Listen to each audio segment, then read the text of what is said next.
Hi, so today I'm doing an oil change on this 2012 Honda Accord.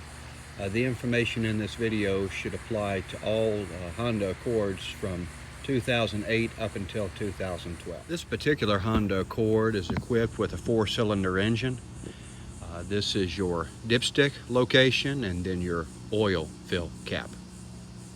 So the first thing to do is get the vehicle lifted, and I went ahead and used my floor jack over there to jack it up. And then I've got two of my jack stands underneath it. I've got one underneath the subframe up front inside the passenger front tire.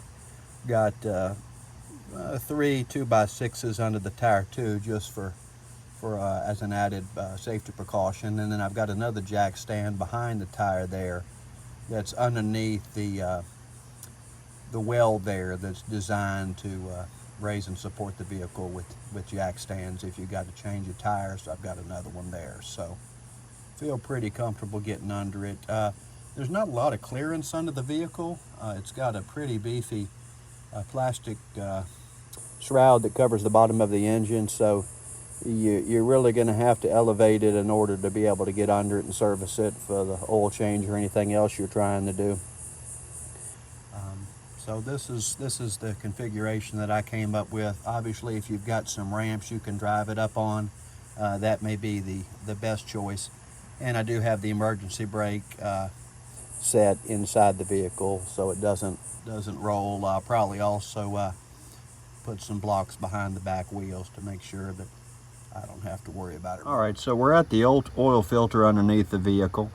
It's about 24 inches in from the front bumper and about 24 inches in from the passenger side tire, just nestled right there. It's a good spot for everything. Everything's pretty convenient here for to access your filter as well as your drain plug here. Your drain plug is a 17 millimeter, so I'm going to go ahead and pull the drain plug first and get a catch pan underneath the vehicle to drain the oil out. And then after that, I will remove the oil filter with my oil filter. Another angle underneath the vehicle, I'm basically looking at this from the driver's side. This plastic shroud that's under the vehicle, you'll see that it's got this, it's got a cutout here, almost looks like a horseshoe built into it. If you push up on that, then that's going to expose your oil pan plug. So I already broke that loose with my socket wrench.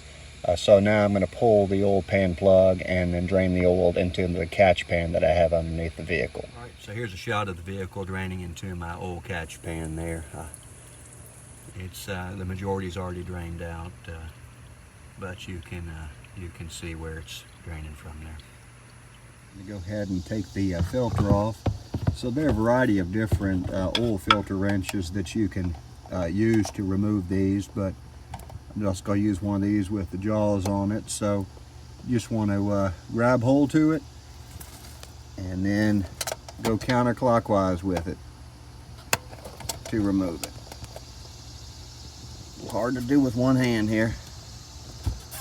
All right, so we've got it loose, and maybe I can go ahead and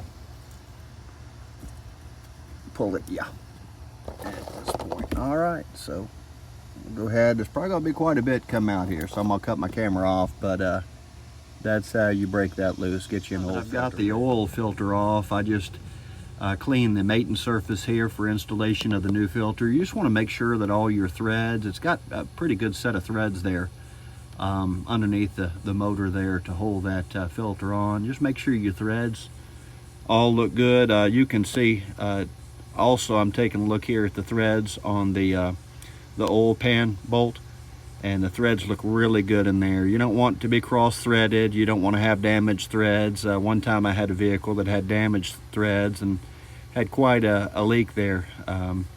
So you just want to make sure that when you're doing this, it's always a good idea to inspect everything, particularly your threads, and make sure everything looks good. So I'm ready to reinstall my oil pan plug as well as my new oil filter. I'm using this Fram XG7317 as my filter, and then also you want to take a look at your oil plug and just make sure your threads on your oil plug look good. And you've also got your washer on there with this particular vehicle. And then I like to use a little bit of Teflon tape and wrap those threads in Teflon tape just to make sure I get a good seal there, and helps prevent anything leak past those threads. And I'm going to use some Castrol GTX 5W20 synthetic to fill the vehicle back up. One thing I like to do before I reinstall the oil filter is I go ahead and put a little oil inside the oil filter, and also I put a little oil on the seal here just to make sure I get a good fit, good contact there. And then I mentioned the Teflon tape on the oil plug. You can see I've taped the threads there, so those are both ready to go back in. All right, so I've got my oil filter reinstalled. I just put it on hand tight. I'll probably do it a quarter of a turn more with my oil filter wrench. I've got another oil filter wrench that doesn't have those jaws on it, so probably just give it another quarter turn just to make sure that it seals properly. And then I've got the oil pan bolt back in. Try to get around it. And when you're putting these back in and you've got your socket wrench on there, just make sure that you don't over torque these. A lot of times I just like to grip up on the very top of the socket wrench and come down with it like that, and not put, I don't go down to the end of the handle here, put a whole bunch of torque on it. I just kind of grip up to the top here. So you certainly don't want to strip those threads. I went ahead and removed my jack stands and my boards, and I've lowered the vehicle back down. So at this point it's time to refill the vehicle with oil. This particular motor takes about 4.2 quarts of oil, up to maybe 4.5 quarts.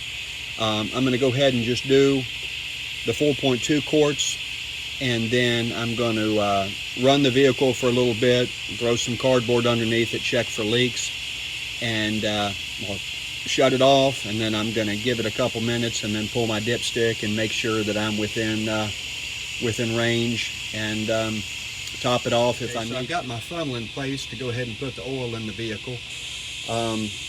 This is a gallon of oil, so it's got 5 quarts. So you know, you want to add roughly 4 quarts in there to start off with. And if you look on the side, I don't know how well you can see that, but it's got some marks here for how many quarts that you've added. So once you add for a while there, you want to get down to the 1 on this, essentially, and put it on level surface, and then check to make sure that you've got about 1 quart left in this gallon container, because at this point you don't want to overfill it. All right, so I ran the vehicle for about 10 minutes, just let it idle in the driveway, and so I'm gonna check the oil here. I went ahead and pulled the dipstick out before I started my camera here, and wiped it off the first time, so we're just going to see what the oil looks like on it here.